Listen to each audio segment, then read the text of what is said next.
Today, I'm going to answer a question that is often asked: what is the place of women in society? Nowadays, women have more power, more rights. They are no longer under the guardianship of their father or husband. They can work, vote, manage their own money. All this thanks to several women, like Simone de Beauvoir, with his book Sur le deuxième sexe, which talked about taboo subjects of their time by talking about the female condition and abortion, which can still be taboo today. Or Simone Weil, who also fought for abortion, to the right for abortion. Both of them, like many women, have had feminist careers that have left their mark on people's minds and have changed women's condition. To summarize the book, the story takes place in the city of Naples, and the time in which it takes place is not specified. The plays revolve around three characters: Marianne, Octave, and Coelho. Coelho is madly in love with Marianne, but she is already married to the judge Claudio. His love is stronger than he is, and he will do anything to win her heart. He is held by two intermediaries, Ceuta, a maid, and Octave, his friend. Ceuta first tries to convince Marianne to love Coelho, but she doesn't succeed because Marianne holds on to her values and remains faithful to her husband. Coelho turns to Octave, his lively friend and also Claudio's cousin. Octave goes to see Marianne several times to talk about Coelho's love, and she ends up falling in love, but not with Coelho, with Octave, whose feelings are mutual. She asks him out on a date.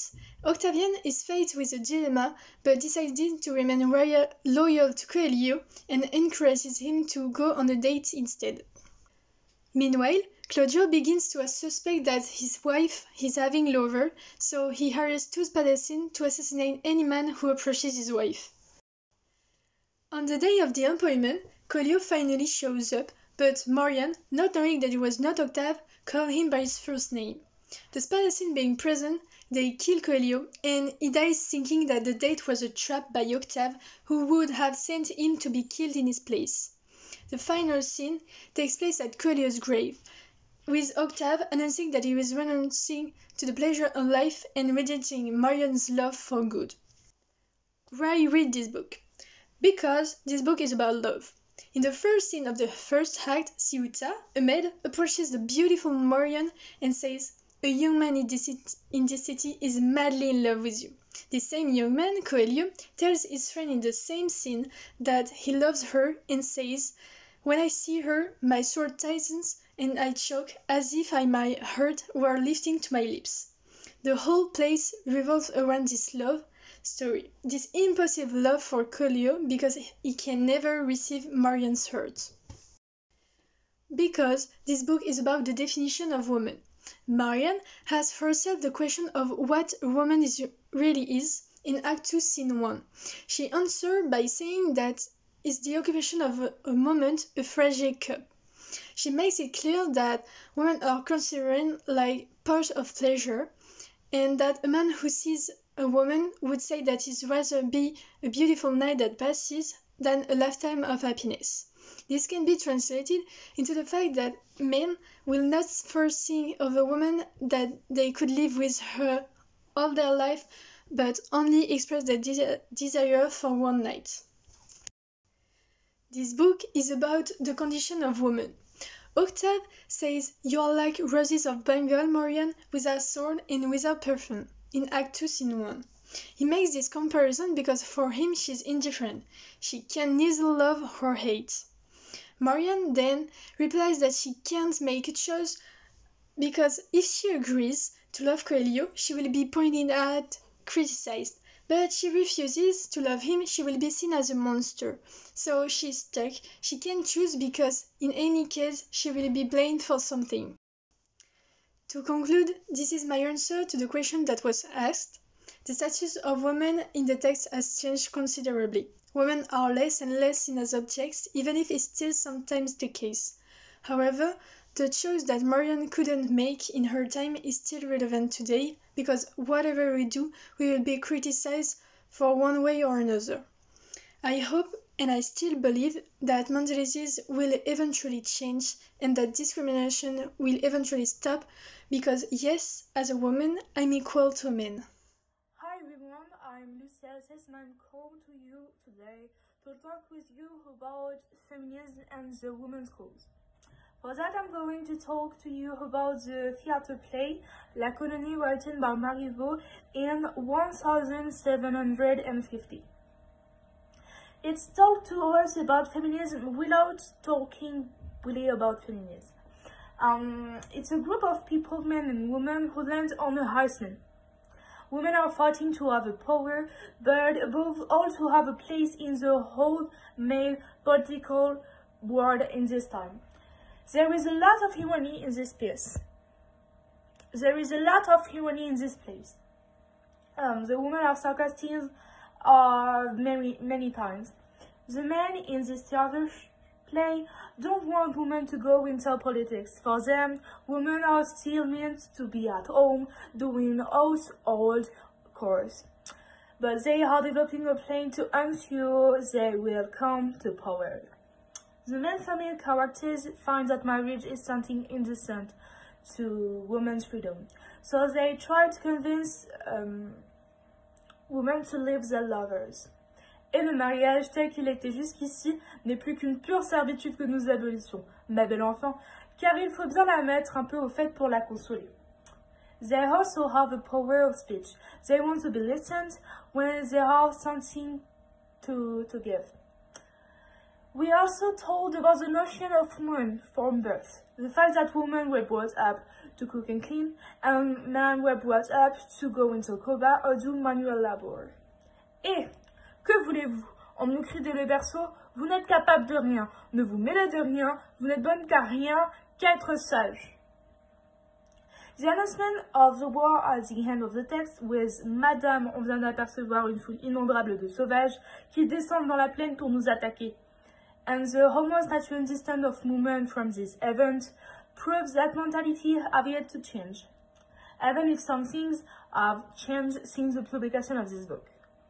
As a woman fighting for many battles on a daily basis, including feminism and sexism, I like this place so much. Feminism is not extremism, as the following extract shows. Vous irez de niveau avec les hommes, ils seront vos camarades et non vos maîtres. In this sentence, we are told that they want equality and not superiority. So this is indeed not extreme feminism. This piece is a bit of feminine utopia.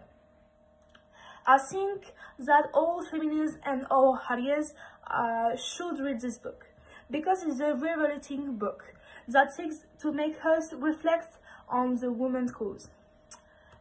It will allow you to confront the misogyny of men and stereotypes since the beginning of time.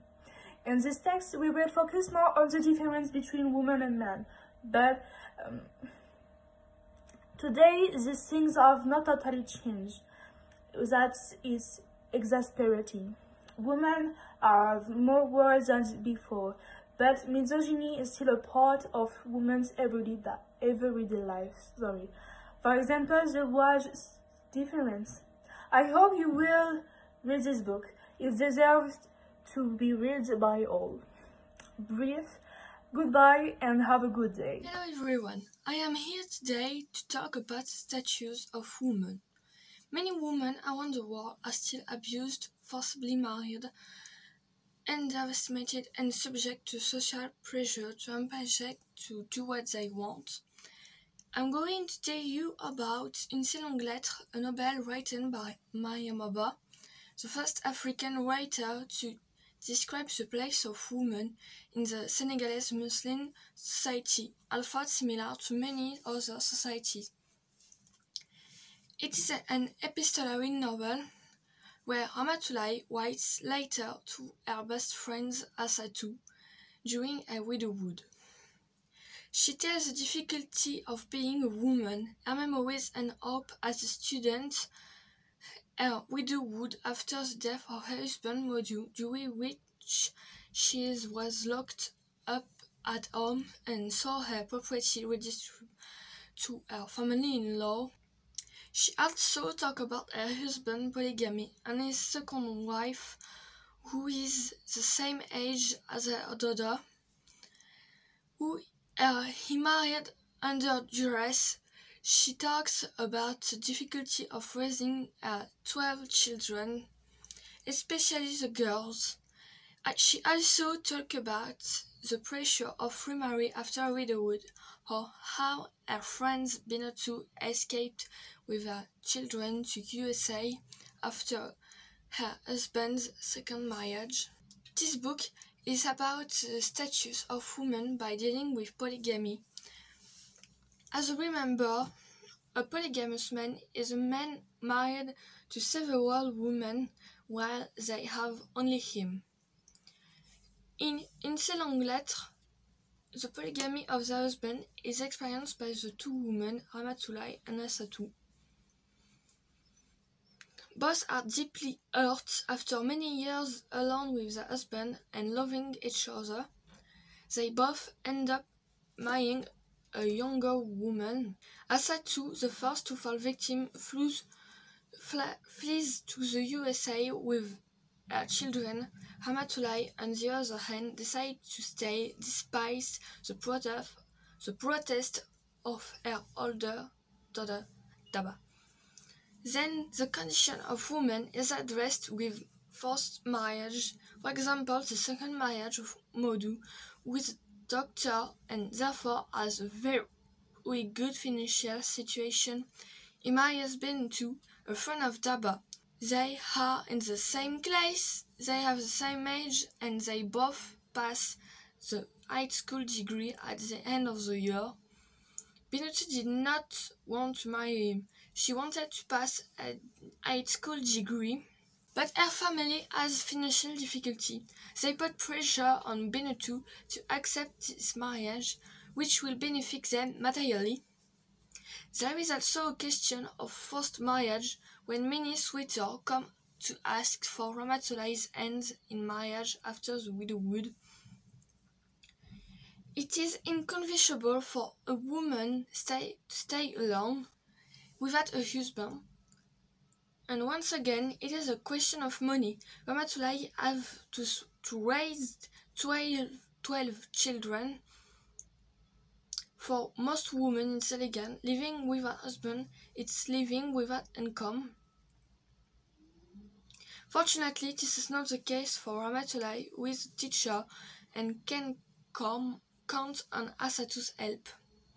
Finally, ces longues lettres deals with the status of women when Ramatoulaye tells Assatou how she raised her daughter. Of course, her older daughter helped her in her house and are already mentally burned before they have their own home, but Ramatoulaye gives them some freedom by buying them pens, for example, and when one of them, Assatou, the namesake of the friend she writes to, become pregnant by a student, she supports her, help her to hide her pregnancy so that she is not excluded from school, rather than making her feel guilty as one might expect. In conclusion, women all over the world are still victims of inequalities that are hard to imagine in our societies. In fact, they are still present.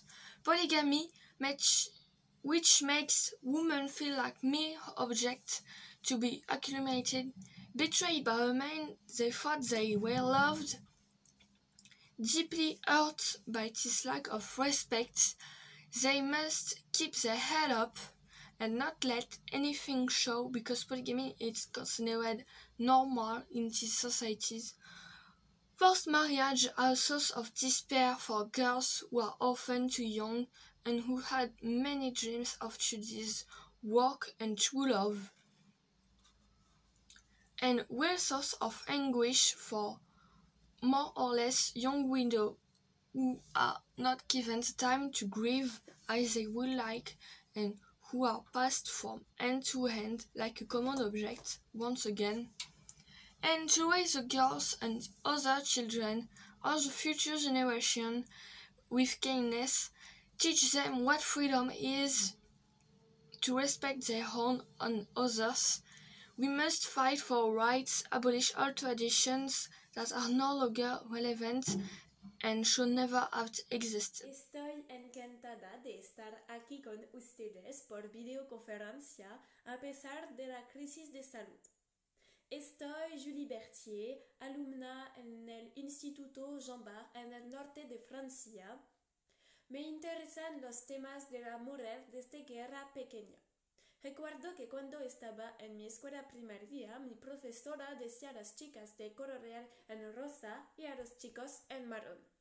Es para luchar contra el sexismo y promover los derechos de las mujeres que me toca hablarles de la condición de la mujer, especialmente durante el Renacimiento. En consecuencia, voy a hablar de Gabrielle, un libro escrito por la francesa George Sand. El libro se publica como una novela, aunque está escrito como una obra de teatro romántica. Este libro cuenta la historia de Gabriel de Bramante, un joven de buena familia. Un día, su abuelo, el príncipe, vuelve a Castillo y le cuenta un gran secreto. Gabriel es en realidad una mujer. Este secreto, se guardó a su nacimiento para que después Gabriel pudiera ser un príncipe porque no podía serlo siendo mujer. Así que Gabriel va a descubrir la hipocresía de la sociedad, los derechos reservados a los hombres y la opresión a las mujeres. En efecto, podemos ver en la segunda parte, en la octava escena, Astolfe, primo y novio de Gabriel, invitó a sus amigos a comer en su casa. Faustina, antigua amante de Astolfe, preguntó si puede venir y le respondió: «No, au diable les femmes». Muestra que las mujeres no eran aceptadas por todos. Es por eso que este libro es realmente muy interesante, porque muestra que al siglo XIX la gente es consciente de la sumisión de las mujeres a los hombres. A continuación, hay que leer Gabriel porque es bastante fácil de entender, aunque puede haber partes que sean un poco más difíciles. Por ejemplo, no entendí el principio de la tercera parte porque, se consideraba que Gabriel era la mujer de Astolfe y pensé que era una mentira. En realidad, era verdad y comprendílo rápidamente. Luego, recomiendo este libro ya que no puedes imaginar lo que va a pasar. No voy a contar el final de la historia porque es la mejor parte, pero puedo decir que me sorprendió saber que Gabriel era la esposa de su primo, mientras que solo eran amigos. Para concluir, hace falta leer este libro. ¿Por qué? Obviamente, puesto que es necesario saber cómo era la situación de las mujeres antes de la era contemporánea. Era más difícil, ser mujer que ahora, y no siempre es fácil serlo hoy en día. Así que imagina cómo era antes.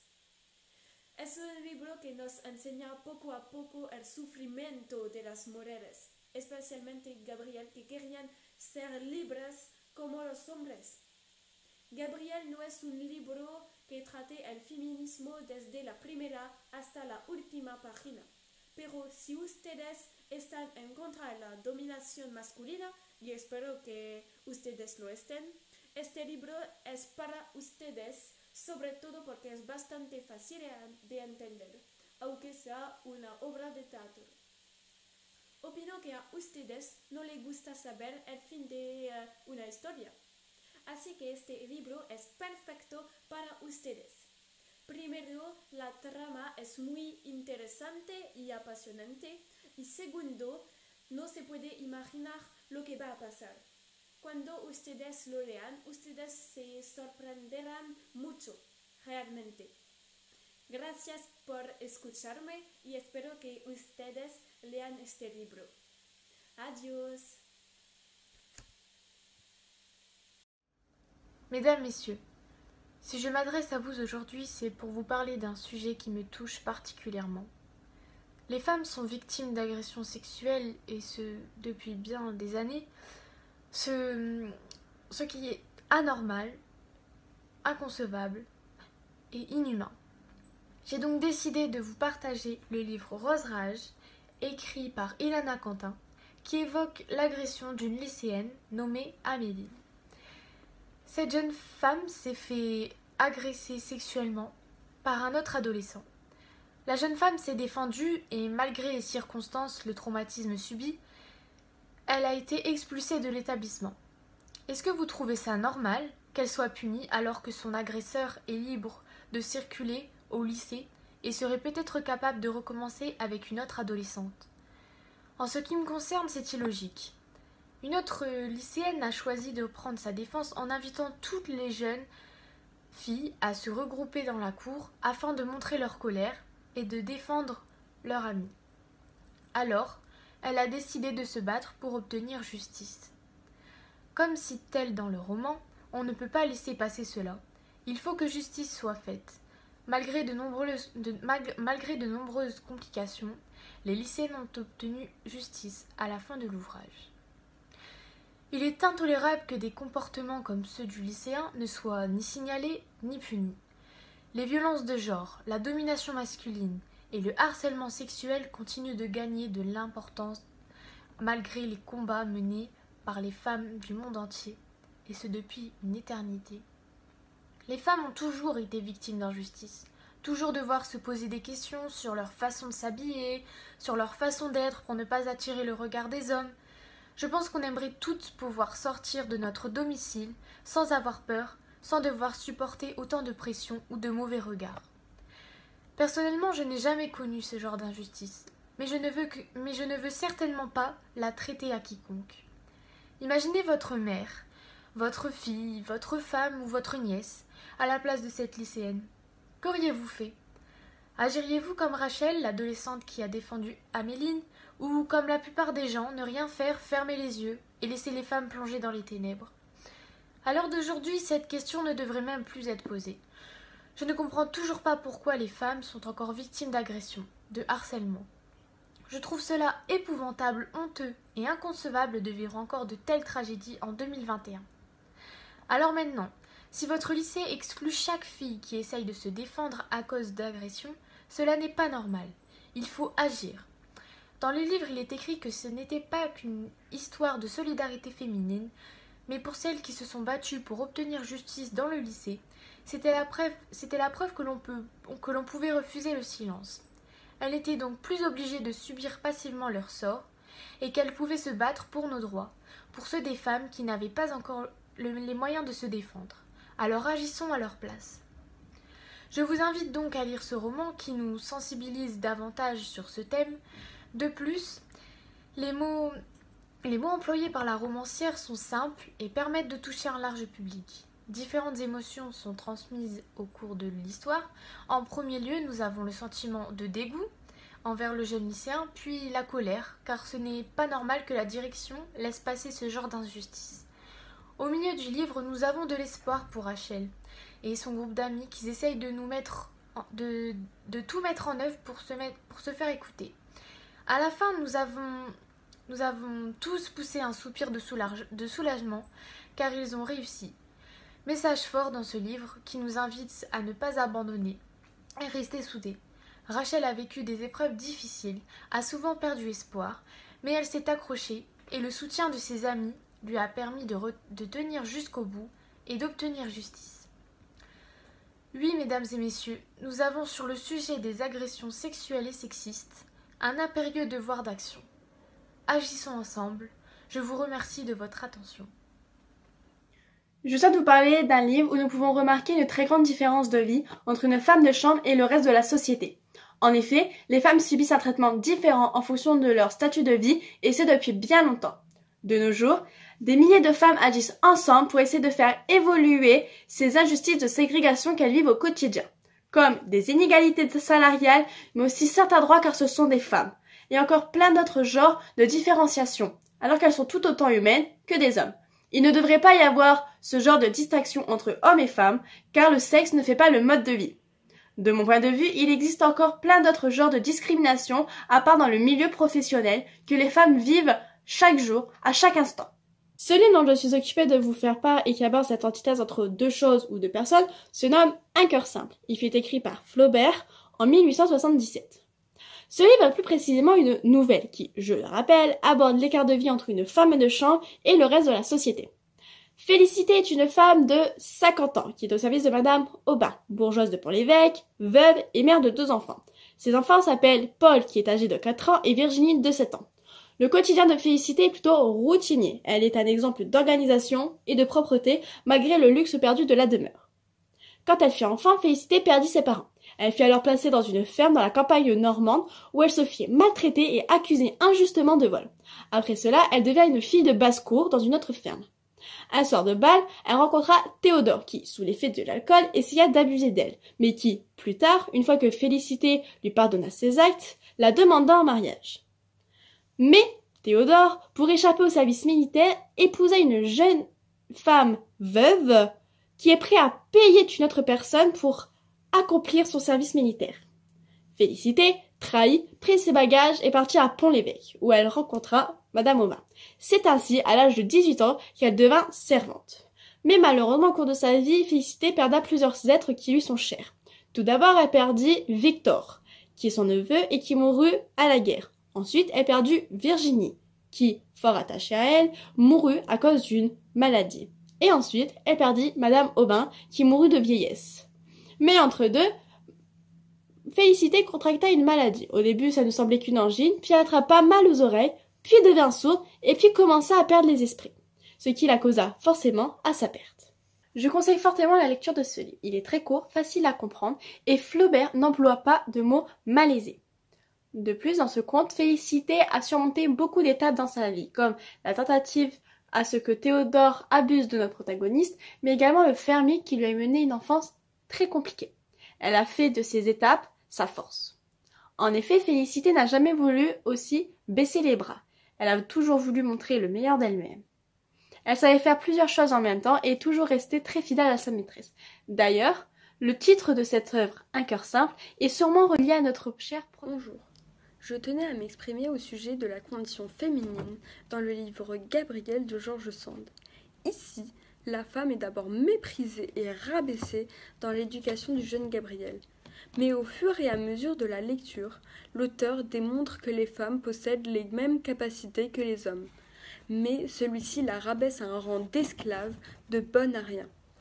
Aujourd'hui, tout cela a bien heureusement changé, mais des inégalités restent et certaines personnes continuent de penser que l'homme est supérieur à la femme. Je trouve qu'il est important d'améliorer les choses et qu'enfin les femmes puissent être considérées au même rang que le genre masculin. Ce livre conte l'histoire de Gabriel, destiné à être prince de Bramante. Cette jeune fille reçoit l'éducation typique d'un garçon pour qu'elle puisse accéder au trône. Le grand-père de Gabriel décide de lui révéler sa vraie identité. Celle-ci fut profondément choquée et décide de s'enfuir. Elle tombe à l'encontre d'Astolphe. Ils se lient d'amitié, mais le jour du carnaval, Astolphe découvre que Gabriel s'avère être une femme. Celui-ci, étant attiré par Gabriel, en fait son amante. Hélas, Astolphe est rongé par la jalousie et rabaisse Gabriel ainsi que les femmes. Gabriel décide finalement de s'enfuir encore une fois et lègue son titre et sa fortune à Astolphe. Gabrielle n'est toujours pas heureuse et pense au suicide. La jeune femme fut tuée par un assassin avant qu'elle n'ait eu le temps de le faire elle-même.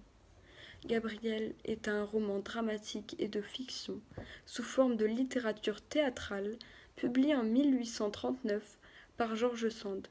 Ce livre est engagé ainsi que l'auteure française très célèbre. Donc, il est important de lire cet ouvrage féministe avec de nombreuses références de l'époque qui rend un air plus réaliste et authentique au récit et nous apprend les atrocités que subissent les femmes. L'auteur arrive même à faire passer d'importants messages sur l'égalité, comme dans la réplique de Gabriel « La femme, je ne sais pas à quel propos vous me parlez toujours de la femme. Quant à moi, je ne sens pas que mon âme est un sexe, comme vous tâchez souvent de me le démontrer. Je sens en moi une faculté absolue pour quoi que ce soit. Par exemple, Je ne me sens pas brave d'une manière absolue, ni poltron non plus d'une manière absolue. Ce qui est très vrai, car notre âme n'a pas de genre. C'est aussi un livre d'inspiration, avec une moralité contre l'infidélité et la liberté, que peuvent avoir les femmes et les hommes. La notion de mariage décrédibilisée, car cela ne prouve en rien les sentiments de l'un pour l'autre. Gabriel ne souhaite pas se marier et rester libre, comme le décrit le précepteur. Tenez, je vais vous dire une parole imprudente, insensée, contraire à la foi que je professe, aux droits religieux qui me sont imposés. Ne contactez pas de mariage avec Gabriel, qu'elle vive et qu'elle meure travestie, heureuse et libre à vos côtés. Ce livre est aussi très intéressant. On découvre la notion d'argent qui n'est pas du tout la même que maintenant. Et fort heureusement. Par exemple, la liberté de sortir de prison était souvent achetée par les personnes riches comme l'a failli faire Astolphe et Gabriel. Gabriel promet à son cousin de payer ses dettes. « Taisez-vous, monsieur, les dettes de mon cousin seront payées. Mon intendant passera chez vous demain matin. L'argent est très vite dépensé. » Des serviteurs sont aussi achetés et les gens sont prêts à tout pour s'enrichir. Même les secrets sont achetés. Par exemple, Astolphe dissocié à Faustina, sa première courtisane. Voyons, à quel prix mets-tu ta délétation ? En effet, le féminisme, la liberté et l'argent ont un rôle précieux dans le livre et nous donnent un avis et un point de vue que nul autre auteur aurait su faire, car cela vient de la plume d'une femme féministe et ses valeurs y sont très bien défendues. La brutalité de la faim fait réfléchir à la condition féminine dans le monde et nous donne envie de le changer. N'auriez-vous pas envie de le rendre meilleur, plus juste et plus équitable ? Nous tous pouvons y remédier et faire changer les mentalités, car oui, malheureusement, aujourd'hui encore dans le monde, certains pensent que l'homme est supérieur à la femme. Pouvons-nous, les femmes, vivre enfin en paix ? Que tous ces harcèlements et féminicides encore trop répandus cessent ? Serait-il pas le moment de régler cette injustice ? Le livre de Gabriel est un exemple pour tout le monde et prouve l'égalité homme-femme. Le combat sous-entendu dans le livre est toujours d'actualité et il est important d'y remédier aux inégalités encore présentes. Ce combat a assez duré. L'équité devrait enfin être établie grâce à nous pour vivre dans un monde meilleur.